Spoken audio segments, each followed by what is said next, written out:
I revealed the secrets of DNA, and my colleagues stole my Nobel Prize. I was born in Notting Hill, London, in 1920, in a Jewish family that believed knowledge could change the world. As Europe descended into hatred, my family opened their doors to Jewish refugees fleeing Nazi persecution.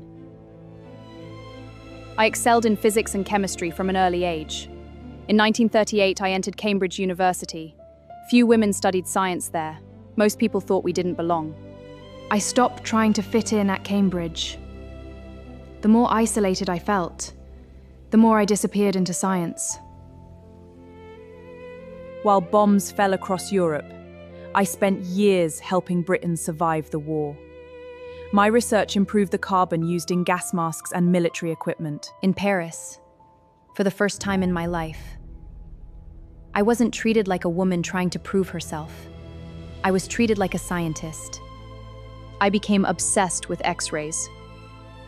They could reveal secrets hidden deep inside matter itself. Then I arrived at King's College London, and suddenly, I was alone again, surrounded by brilliant men who never wanted me there. Night after night, I stared into invisible worlds hidden inside matter, and slowly, DNA began to reveal its secrets to me. Then, I captured the image that unlocked the secret of life itself.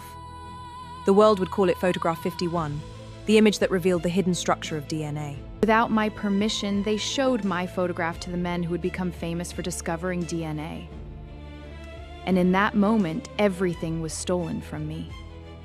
The world celebrated the men who discovered DNA. Few people even knew my name. The radiation was killing me. By then, the cancer was already growing inside my body. But I kept working anyway. I knew I was dying.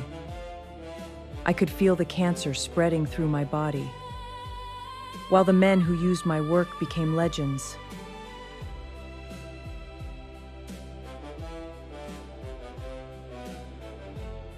I died in 1958.